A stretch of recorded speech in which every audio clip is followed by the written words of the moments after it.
जय हिंद दोस्तों, मेरा नाम है नितिन और आज का अपना टॉपिक है image formation bye spherical mirror, that is for concave mirror and convex mirror. जितने भी पॉसिबल केसेस होते हैं इमेज फॉर्मेशन की, आज वो अपन लर्न करेंगे और उसके अलावा अपन कवर करेंगे uses of concave and convex mirror.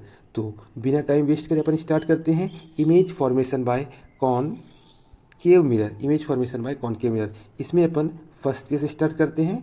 यहाँ पर अपन टोटल देखेंगे 6 केस की पॉसिबिलिटी होगी और वो 6 केस ही अपन को क्यों लर्न करने हैं, अब अपन इसको पहले डेप्थ में समझते हैं। यहाँ पर अगर आपके सामने मैंने कॉन्केव मिरर बना दिया, this is your pole, this is your focus, this is your centre of curvature. तो हम ऑब्जेक्ट को जहाँ जहाँ प्लेस कर सकते हैं उसके अकॉर्डिंग इमेज का बिहेवियर भी अलग अलग होगा।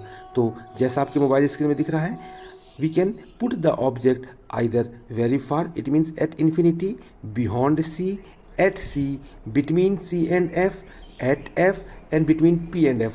If we count 1 2 3 4 5 and 6, that's why we have to learn only 6 cases here. Case 1 में if we place object at very far distance, अगर हम कॉन्केव मिरर में ऑब्जेक्ट को काफ़ी दूर की पोजीशन में रख देते हैं, देन वी से object is placed at infinity. Object को कहाँ प्लेस कर दिया है? इन्फिनिटी पे हमने रख दिया है। अब अगर इन्फिनिटी से रेज आ रही हैं, then the rays become parallel to principal axis. Rays कैसी रहेंगी? आपकी प्रिंसिपल एक्सिस के पैरेलल रहेंगी। But we already learn the rules at that time. We learned when a ray are going parallel to principal axis, after reflection they passes from focus. वो कहाँ से पास होंगी? Focus से पास होंगी। जहाँ पर दोनों रेज मीट करेंगी, रिफ्लेक्टेड रेज जहाँ पे दोनों मीट करेंगी, वहाँ पे इमेज का फॉर्मेशन होगा।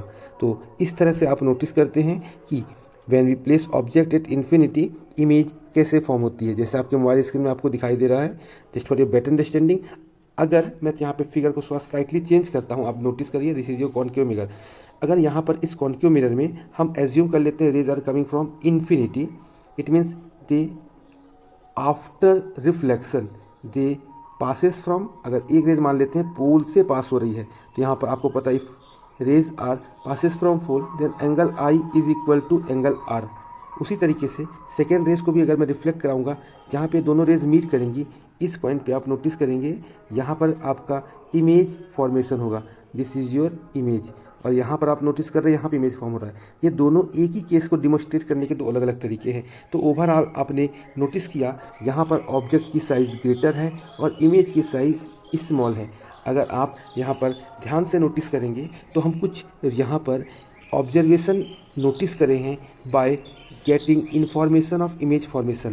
पहली चीज़, if we place object at infinity, then we notice that always we got image at focus. Image हमको कहाँ मिल रही है? फोकस पे। अगर आप ऑब्जेक्ट को कहाँ रख रहे हैं? इनफाइनाइट पे, तो इमेज बन रही है आपकी फोकस पे। Second, we notice that size of object is greater as comparison to image. Image की कंपेरिजन में ऑब्जेक्ट की साइज बहुत छोटी है, तो हम लिखेंगे इमेज इज पॉइंट साइज और हाईली डिमिनिश्ड। यहाँ पर एक वर्ड और आएगा, हाईली डिमिनिश्ड लास्ट। अब यहाँ पर अगर आप नोटिस करेंगे, अभी मैंने आपको कवर किया था, इस तरह का आपके पास क्या था? Concave mirror. अगर रेज आपकी काफ़ी दूर, मतलब इनफाइनाइट डिस्टेंस से आ रही थी, तो आप नोटिस कर रहे थे जो इमेज बन रही थी दैट इज़ इनवर्टेड, मतलब कि उल्टी है। नेचर कैसा है उसका? उल्टा है, इनवर्टेड है। It means image is inverted and real. Please remember, मैं आपको एक छोटा सा ट्रिक बता दे रहा हूँ। By default real image is always inverted and virtual image is erect. Previous case में हमने देखा when we place object at infinity. अब स्टार्ट करते हैं case 2, when we place object beyond C. Beyond C मतलब सी के बाद कहीं भी अगर आप ऑब्जेक्ट को रखेंगे तो उस पोजीशन को बोलते हैं बियॉन्ड सी। यहाँ पर आपको ऑब्जेक्ट शो कर रहे हैं ए बी से, एरो आपको यहाँ पर दिख रहा है, जो टॉप है वो ए है और ये बी। यहाँ पर आपको इमेज फॉर्मेशन को समझने के लिए आपको रूल्स के बारे में नॉलेज क्लियर होना चाहिए, तो अपन उसी रूल्स का यूज़ करते हुए इमेज फॉर्मेशन देखते हैं विथ रे diagram. When a ray of light going parallel to principal axis, after reflection we know it passes from focus. Second case में when a ray of light passes from centre of curvature, अगर हम ray of light को centre of curvature से pass करते हैं तो आप लोग ऑलरेडी अवेयर हो, it send back along the same direction, मतलब कि वो सेंटर ऑफ कर्वेचर से वापस रिफ्लेक्ट होकर चला जाएगा। जहाँ पर दोनों रिफ्लेक्टेड रे मीट करेंगे, इस पॉइंट पे हमको इमेज फॉर्मेशन होगा। तो आप ऑलरेडी नोटिस कर रहे हैं इस फिगर को ध्यान से देखते हुए, तो जो आपको ए और बी दिख रहा है दिस इज योर इमेज, और यहाँ पर जो आपको ए डैश और बी डैश दिख रहा है दिस इज योर इमेज। अगर आप ध्यान से देखें तो प्रिंसिपल एक्सिस के ऊपर ऑब्जेक्ट है और उसके नीचे इमेज है। यहाँ पर आप नोटिस करिए दैट इज ए बी और that is A dash B dash. तो आप ऑलरेडी बहुत आसानी से समझ सकते हैं कि ऑब्जेक्ट और इमेज दोनों एक दूसरे के उल्टे हैं। अगर ऑब्जेक्ट आपका ए बी कुछ इस तरीके से है तो इमेज का नेचर कैसा है आपका B dash A dash. It means यहाँ से अपन देखते हैं व्हाट आर द प्रॉपर्टीज़, या फिर सिंपल वर्ड में बोल सकते हैं कि जो इमेज बन रही है उसका नेचर क्या होने वाला है। तो इमेज इन्वर्टेड बनेगी, ये आप यहाँ से रिकॉग्नाइज कर चुके हैं। और मैंने आपको ऑलरेडी भी बताया है कि always inverted image is real. Real means the image which is formed on screen is known as real image. तो image is real and inverted। अब वापस से आप रे डायग्राम को प्रॉपरली देखिए, देन वी नोटिस दैट यहाँ पर हम समझ रहे हैं जो ऑब्जेक्ट है उसकी साइज ग्रेटर है as comparison to image. It means size is smaller. उसके लिए एक और वर्ड होता है that is diminished. Size of image is diminished. इसके पहले अपन ने लर्न किया था image is real and inverted. अब अगर आप इस फिगर को ध्यान से देखें तो आप नोटिस कर रहे हैं जो इमेज बन रही है ये दो पोजीशन के बीच में बन रही है that is centre of curvature and focus. तो आप कह सकते हैं image is form between focus and centre of curvature. अगर हम ऑब्जेक्ट को सेंटर ऑफ कर्वेचर पे रखते हैं तो अपन यहाँ पर रूल्स का यूज़ करेंगे। When we are going parallel to principal axis after reflection it passes from focus. वापस से अगर हम रेस को फोकस से पास करते हैं it become parallel to principal axis, जहाँ पर दोनों रिफ्लेक्टेड रे मीट कर रही हैं। एक रिफ्लेक्टेड रे आपको दिख रही है, दूसरी रिफ्लेक्टेड रे यहाँ दिख रही है। जहाँ पर दोनों रिफ्लेक्टेड रे मीट कर रही है वहाँ पे आपका इमेज फॉर्म्ड होगा। यहाँ से आप क्लियरली नोटिस कर सकते हो कि इमेज भी सी पे बन रही है, ऑब्जेक्ट भी सी पे बन रहा है। और इसके अलावा नोटिस करने वाली बात यह है कि जितना बड़ा आपका ऑब्जेक्ट है उतना ही बड़ा यहाँ पर आपको इमेज बन रहा है। तो यहाँ से हमने नोटिस किया image is formed at C, मतलब इमेज सी पे बन रही है। After that the size of image is equal to size of object. जितना बड़ा ऑब्जेक्ट है उतनी बड़ी इमेज बनेगी। लास्ट आप नोटिस कर रहे हैं इमेज कैसी बन रही है इन्वर्टेड, मतलब कि उल्टी है। यहाँ पर आप ए डैश बोलेंगे, यहाँ पे बी डैश, और आपने ऑब्जेक्ट कैसा रखा था यहाँ पर ए यहाँ पर बी, तो इमेज कैसा बन रहा है इन्वर्टेड। और इन्वर्टेड इमेज हमेशा कैसी होती है रियल इमेज होती है। तो यहाँ से कई बार एग्जाम में नंबर ऑफ टाइम क्वेश्चन आता है what is the position in concave mirror where size of object is equal to size of image. तो please remember this is very important. यहाँ पर आपको बताना पड़ेगा if we place object at C at that point we got size of image is equal to size of image. अभी अपन ने previous case में स्टडी किया था जब ऑब्जेक्ट को सी पे रख रहे थे तो इमेज भी सी पे बन रही है। और अब आगे बढ़ते हैं और नेक्स्ट केस स्टडी करते हैं जहाँ पर हम ऑब्जेक्ट को सी के बाद रखेंगे। तो हम इसमें सी और एफ के बीच में ही ऑब्जेक्ट को रख सकते हैं। तो नेक्स्ट पोजीशन होगी object is between C and F. What happen when we place object between C and F. तो आइए स्टडी करते हैं नेक्स्ट केस की। अगर हम ऑब्जेक्ट को सी और एफ के बीच में रख देते हैं, यहाँ पर आपको दिख रहा है this is an object. If you place object between C and F तो वापस से सेम रूल यूज़ करेंगे। रूल नंबर 1, अगर हम रेस को कैसे भेजेंगे पैरेलल टू प्रिंसिपल एक्सिस, तो after reflection it become what happen passes from focus. अगर हम रे को पैरेलल भेजेंगे प्रिंसिपल एक्सिस से तो ये फोकस से पास होगी। और आगे बढ़ते हैं, एक रे हमने ऑलरेडी ड्रॉ कर लिया, अब दूसरी रेस ड्रॉ करने की कोशिश करते हैं। दैट इज़ अगर हम रेस को कैसे भेज रहे हैं, अगर हम रेस को सेंटर ऑफ कर्वेचर से भेज रहे हैं तो after reflection it send back along the same direction. तो आप यहाँ से नोटिस कर सकते हैं अगर मैं रेस को कैसा भेज रहा हूँ सेंटर ऑफ कर्वेचर से पास कर रहा हूँ तो आफ्टर रिफ्लेक्शन भी वो कहाँ से पास होगी सेंटर ऑफ कर्वेचर से ही पास होगी। तो जहाँ पर ये दोनों रेज मीट करेंगी वहाँ पर आप नोटिस करेंगे this is your first reflected ray, this is your second reflected ray. जहाँ पे दोनों रेज मीट कर रही हैं इस पॉइंट पे आप नोटिस करेंगे इमेज फॉर्म होगा। ये पहला केस है जहाँ पर आपने नोटिस किया अगर हम ऑब्जेक्ट को बिटवीन सी एंड एफ रख रहे हैं तो जो इमेज है वो ऑब्जेक्ट से ग्रेटर साइज का मिल रहा है। इमेज से अपन ने क्या क्या देखा, पहली प्रॉपर्टी अपन ने देख लिया इमेज इज एनलार्ज, मतलब size of image is greater than size of object. Second, जो इमेज बन रही है वो आपकी सी के बाद बन रही है, it means the image is formed beyond C. और लास्ट जो आपने नोटिस किया ऑब्जेक्ट आपका सीधा है और इमेज आपका उल्टा है, it means the image is inverted. और इन्वर्टेड इमेज को ऑलरेडी मैंने बता दिया कैसा होता है रियल। तो the nature of image is real and inverted. अभी अपन ने देखा if we place object between C and F. अब नेक्स्ट केस स्टार्ट करते हैं, केस नंबर 5। यहाँ पर हम ऑब्जेक्ट को F पर प्लेस करते हैं when we place object at focus, तो देखते हैं इमेज कैसे फॉर्म होती है। सेम अपन यहाँ पे भी रूल्स का यूज़ करेंगे और यहाँ पे अपन when a ray of light going parallel to principal axis after reflection it passes from focus. Second case में अगर हम रे ऑफ लाइट को सेंटर ऑफ कर्वेचर से पास कर देते हैं तो आपको पता है after reflection it's and go along the same direction. अगर आप नोटिस करिए तो ये दोनों रेस कैसे हो रही हैं, these rays are parallel rays, और आपको पता है पैरेलल रेज हैं तो ये कहाँ पे मीट करेंगे, एट इन्फिनिटी। तो इमेज भी जो बनने वाली है वो काफ़ी दूर पे बनेगी, तो image is formed at infinity. ये आप समझ चुके हैं, ये रेज कहाँ पे मीट करने वाली है, इन्फिनिटी पे। और अगर आप नोटिस करेंगे यहाँ पे जो इमेज बनेगी ये काफ़ी ग्रेटर हाइट की होने वाली है, तो image is highly enlarged. First आपने नोटिस करा image is formed at infinity, और आप नोटिस कर रहे हैं ऑब्जेक्ट आपने यहाँ पर ए और बी कुछ इस तरीके से रखा, तो इमेज बन रही है ए डैश और बी डैश। इमेज कैसे बन रही है आपकी, इन्वर्टेड, और इन्वर्टेड इमेज हमेशा कैसी होती है, रियल। लेकिन यहाँ पर समझने वाली बात क्या है, स्ट्रिक्टली स्पीकिंग, ध्यान से समझिए आप लोग, अगर हम ऑब्जेक्ट को कहाँ पे रख रहे थे, इन्फिनिटी पे, तो इमेज कहाँ बन रही थी, फोकस पर। If you place object at infinity the image is formed at focus. उसी का जस्ट ये रेसिप्रोकल केस है, if you place object at focus image is formed at infinity. तो आई थिंक आप लोगों को समझ में आया होगा। Now we start the last case, if we place object between pole and focus what happen. अगर हम ऑब्जेक्ट को कहाँ रख रहे हैं, पोल और फोकस के बीच में रख दे रहे हैं, तो यहाँ पर हमने ऑब्जेक्ट प्लेस कर दिया। वापस से अपन रूल्स का यूज़ करते हैं। फर्स्ट रूल, अगर हम रेस को पोल से पास करते हैं तो ये जिस एंगल से आया उसी एंगल से जाएगा, it means angle I is equal to angle R होगा। सेकेंड केस में अगर हम इसको सेंटर ऑफ कर्वेचर से पास करते हैं, after reflection it send back along the same direction. अगर दोनों रिफ्लेक्टेड रे को आप आगे एक्सटेंड करोगे तो आप नोटिस करोगे they never meet at any point, वो कभी मीट नहीं कर रही हैं, आगे डेविएट होती जाएंगी। और अगर हम इसको वर्चुअली बैकवर्ड साइड में एक्सटेंड करते हैं, दे अपीयर्ड, और दे वर्चुअली एक्सटेंड करने पे they appear to meet at any point. जहाँ पर वो दोनों वर्चुअली मीट करेंगी उस पॉइंट पर आपका इमेज फॉर्मेशन होगा। यहाँ पर आपने फिगर में बहुत अच्छे से समझ लिया कि इमेज इस बार आपका वर्चुअल एक्सिस में मीट करने से बन रहा है, तो इमेज कैसे होगा, वर्चुअल इमेज होगा। और यहाँ पर बहुत इंपॉर्टेंट पॉइंट क्या है, this is the only single case जहाँ पर आपको ऑब्जेक्ट और इमेज दोनों एक ही डायरेक्शन या फिर आपको सीधा दिखाई दे रहा है। जैसा ऑब्जेक्ट रखा है वैसे ही आपको इमेज बन रहा है। इट मीन्स ये इमेज कैसा होने वाला है, सीधा, और सीधा को इंग्लिश में बोलते हैं इरेक्ट। ये सिंगल केस है जहाँ पर इमेज कैसा बनता है, वर्चुअल एंड इरेक्ट। तो कई बार एग्जाम में क्वेश्चन पूछता है, when we place object in case of concave mirror to get erect image. तो आंसर क्या होगा, when we place object between pole and focus we got erect image. और यहाँ पर नोटिस करने वाली बात क्या है बेटा, आप ध्यान से देखिए, यहाँ पर ऑब्जेक्ट है आपका ए बी और इमेज है आपका ए डैश बी डैश। ऑब्जेक्ट से बड़ा यहाँ पर इमेज बन रहा है, it means size of image is enlarged, image is virtual erect. ये दोनों पॉइंट आपको समझ में आ गया। और इस केस में इमेज कहाँ बन रहा है आपका, बिहाइंड द मिरर, मिरर के पीछे बन रहा है। तो that we have to learn when we place object between pole and focus.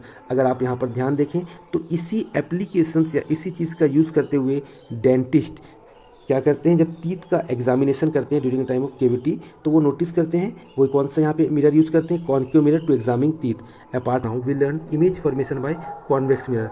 अगर कॉन्वेक्स मिरर में मैं ऑब्जेक्ट को बात करूं तो हम ऑब्जेक्ट को किस पोजीशन पे प्लेस कर सकते हैं। अगर आप नोटिस करें तो फोकस और सेंटर ऑफ कर्वेचर दोनों आपके रिफ्लेक्टिंग साइड के पीछे की तरफ रहेगा, मतलब पॉलिश साइड की तरफ रहेगा। तो यहाँ पर नोटिस करने वाली बात है, only two conditions are there. हम ऑब्जेक्ट को पोल से लेके बियॉन्ड सी तो अपन रख नहीं सकते क्योंकि दोनों यहाँ पर है। तो पोल से लेके हम कहीं भी ऑब्जेक्ट को रखते हैं तो इमेज का बिहेवियर एक पर्टिकुलर टाइप रहेगा। अगर हम ऑब्जेक्ट को इन्फिनिटी पे रखेंगे तो ऑब्जेक्ट की जो इमेज बनेगी उसका एक पर्टिकुलर बिहेवियर रहेगा। तो यहाँ पर हमको सिर्फ दो केसेस लर्न करने हैं, that is when we place object at infinity और anywhere between infinity and pole. तो स्टार्ट करते हैं फर्स्ट केस। अगर हम ऑब्जेक्ट को बहुत दूर रखते हैं, it means when we place object at infinite distance और इन्फिनिटी, तो आपको पता है ऑलरेडी, आपने भी लर्न किया है, ray are going parallel to principal axis और after reflection in case of convex mirror ये क्या होंगी, डाइवर्ज होंगी और डेविएट फ्रॉम इट्स पाथ होंगी। तो अगर हम दोनों रिफ्लेक्टिंग रेज को आगे बढ़ाएंगे तो they never meet at any point, but when we virtually extend they appear to meet at one point. जिस पॉइंट पर वो मीट करेंगी वही पॉइंट होगा आपका फोकस। तो यहाँ पर समझने वाली बात क्या है, यहाँ पर जो इमेज बन रही है डेट इज वर्चुअल बन रही है, और आपको पता है वर्चुअल इमेज हमेशा कैसी होती है, सीधी होती है, इट मीन्स इरेक्ट। तो यहाँ से आपको पहला पॉइंट समझ में आ गया, the nature of image is virtual and erect. और आप नोटिस कर रहे हैं यहाँ पे ऑब्जेक्ट का साइज काफ़ी बड़ा है और इमेज कितना छोटा बन रहा है, इट मीन्स पॉइंट साइज या हाईली डिमिनिश्ड। तो यहाँ से हमने दूसरा पॉइंट नोटिस करा कि the size of image is point size और हाईली डिमिनिश्ड, मतलब बहुत छोटा। उसके पहले अपन ने देखा था इमेज कैसी बन रही थी, वर्चुअल एंड इरेक्ट। अब ये इमेज बन कहाँ पे रही है, ये इमेज बन रही है फोकस पे, लेकिन ये मिरर के कहाँ है, पीछे है। तो the image is formed at focus behind the mirror. तो ये आपने नोटिस कर लिया। अगर हम ऑब्जेक्ट को इन्फिनिटी पे रखते हैं इन केस ऑफ कॉन्वेक्स मिरर, तो इमेज किस तरीके से बनती है। Now we learn second case when we place object anywhere between infinity and pole। आपको एक पर्टिकुलर तरीके से ही इमेज का बिहेवियर दिखेगा, तो हम ऑब्जेक्ट को कहीं भी रख देते हैं बियॉन्ड P। तो first tool, when a ray of light going parallel to principal axis it deviate from its part but it appear to pass from focus. हमें ऐसा लगेगा कहाँ से पास होकर आ रही है, फोकस से आ रही है। उसी तरीके से अगर हम रे ऑफ लाइट को सेंटर ऑफ कर्वेचर से पास करते हैं, after reflection it send back along the same direction. अगर मैं दोनों की रिफ्लेक्टेड रे को आगे एक्सटेंड करूंगा, they never meet at any point. But when we virtually extend, अगर मैं इनको वर्चुअली एक्सटेंड करूंगा तो आप नोटिस करेंगे दोनों रेज वर्चुअली किसी एक पॉइंट पे आके मीट कर रही हैं। जिस पॉइंट पे ये आके मीट करेंगी उसी जगह पे आपका इमेज फॉर्मेशन होगा। तो यहाँ पर नोटिस करने वाली बात क्या है, अगर मैं दोनों रिफ्लेक्टेड रे को वर्चुअली बैकवर्ड साइड पे एक्सटेंड कर रहा हूँ तो ये फोकस के पहले किसी पॉइंट पे आकर इंटरसेक्ट कर रही हैं। जिस पॉइंट पे ये दोनों रेज मीट कर रही हैं, इंटरसेक्ट कर रही हैं, वहीं पे आपका इमेज फॉर्मेशन होगा। यहाँ पर समझने वाली बात क्या है, आप नोटिस कर रहे हैं इमेज और ऑब्जेक्ट दोनों ही सीधी है। इट मीन्स इमेज कैसा होने वाला है, इरेक्ट। और इरेक्ट हमेशा हमेशा कैसे होती है, वर्चुअल इमेज होती है। Please remember, real image inverted होती है जनरली। इसका ट्रिक क्या है आप याद रखिएगा, इंडियन रेलवे, तो आप लोग कंफ्यूज नहीं होंगे, IR। और वर्चुअल इमेज हमेशा कैसी होती है, इरेक्ट होती है, डेट इज़ V। तो आप लोग कंफ्यूज नहीं होंगे, एग्जाम में बहुत कुछ शॉर्ट हो जाएगा। अगर इमेज इन्वर्टेड है तो आप रियल बोल सकते हैं, और वर्चुअल है तो इरेक्ट बोल सकते हैं। तो यहाँ से फर्स्ट पॉइंट क्लियर हो गया। सेकेंड, आप नोटिस कर रहे हैं ऑब्जेक्ट की साइज बड़ी है और इमेज छोटी है, तो हम क्या बोल सकते हैं, स्मॉल इन साइज, या बोल सकते हैं डिमिनिश्ड। और थर्ड रूल बहुत ईजी है, थर्ड पॉइंट बहुत ईजी है, डेट इज इमेज किसके पीछे बन रही है, we always get image form between pole and focus. तो that is all the things that we have to learn about image formation in concave and convex mirror. Friends, अभी आप लोगों ने देखा image formation by concave and convex mirror. Now we are going to learn uses of both the mirror concave and convex one by one. तो अपन start करते हैं concave mirror के uses. सबसे पहले देखिए, तो generally concave mirror uses in torch, search light and vehicle headlight. तो चाहे आप इसको टॉर्च की बात करें या फिर हम बात करते हैं व्हीकल हेडलाइट की, दोनों जगह हम क्या करते हैं, जो आपका फिलामेंट बल्ब या फिर जो बल्ब होता है उसकी पोजीशन को रखते हैं नियर बाय फोकस। उससे एडवांटेज क्या होता है आपने ऑलरेडी लर्न किया हुआ है, when a ray of light passes from focus after that it become parallel to principal axis. It means अपन को जो भी बीम्स मिलने वाली हैं, अगर ये फोकस के पास अगर हम प्लेस करते हैं तो powerful parallel beam of light मिलेगी, जिससे हम सामने, अगर हम बात करते हैं टॉर्च की, तो हमको फोकस बीम ऑफ लाइट मिलेगी टॉर्च के थ्रू। उसी तरीके से अगर व्हीकल हेडलाइट की बात करें तो सामने कोई भी ऑब्स्टेकल आएगा तो we are able to see easily. Now second use है कॉनकेव मिरर का। यहाँ पर अपन as a shaving mirror, as a dentist to use concave mirror to see large image of the teeth patient. यहाँ पर आप ENT हॉस्पिटल या फिर सेविंग मिरर में अपन जनरली कॉनकेव मिरर का यूज़ करते हैं। एडवांटेज क्या है, अपन ने इसका एक रूल में पढ़ा था कि साइज ऑफ इमेज जो है वो ग्रेटर रहती है साइज ऑफ ऑब्जेक्ट की। तो इसी का यूज़ करते हुए हम इस बात को देख सकते हैं। यहाँ पर जैसे आप लोग समझ रहे हैं कि यहाँ पर जो डॉक्टर होता है, डेंटिस्ट होता है, वो टीथ को एग्जामिन करने के लिए क्या करते हैं, कॉनकेव मिरर का यूज़ करते हैं। और लास्ट एडवांटेज क्या हो गया, to concentrate the sunlight to produce heat in solar furnace. तो आप लोग को पता है सन कहाँ पे है, वेरी फार डिस्टेंस, तो rays are coming parallel to principal axis. When ray are coming parallel to principal axis और ray are coming parallel, they converge and meet at one point. जिस पॉइंट पे वो कंसंट्रेट होगी वहाँ पर क्या होगा, आप हीट को आसानी से जनरेट कर सकते हो। तो यहाँ पर सोलर फर्नेस में अपन कॉनकेव मिरर का यूज़ करते हैं। तो that are the usages of concave mirror. Now use of convex mirror. Generally convex mirror का यूज़ काफ़ी इंपॉर्टेंट है। Convex mirror is use as a rear view mirror. Rear view mirror क्या, और दूसरा नाम क्या होता है, विंग मिरर या फेंडर मिरर, जो आप लोग के जनरली बाइक के साइड मिरर जिसको बोलते हैं, या फिर कार के जो साइड मिरर होते हैं, इसी को अपन बोलते हैं rear view mirror, wing mirror या फिर फेंडर मिरर।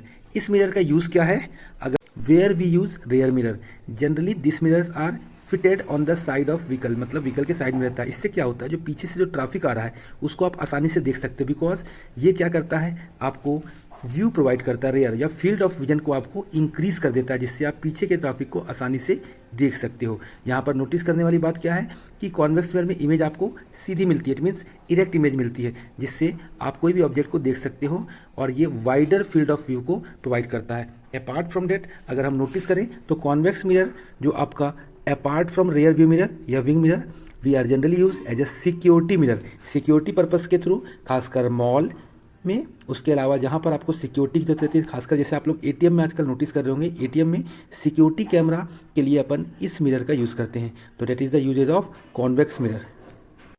कई बार आपके एग्जाम में पूछता है कि रेयर व्यू मिरर या विंग मिरर में अपन प्लेन मिरर क्यों नहीं यूज़ करते हैं, बिकॉज प्लेन मिरर में आपका फील्ड विजन उतना ज़्यादा इंक्रीज नहीं हो पाता, या मतलब लार्जर फील्ड ऑफ व्यू को नहीं दिखा सकते, इसलिए अपन यहाँ पर कॉन्वेक्स मिरर को यूज़ करते हैं to see the larger field of view. तो कई बार इस तरह के एग्जाम में क्वेश्चन आते रहते हैं, तो आप लोग एक बार ध्यान से देखना कॉन्वेक्स मिरर का यूज़ क्या हो सकता है, एज ए सिक्योरिटी पर्पस या security mirror apart from that rear view mirror. This is all about the usages of convex and concave mirror.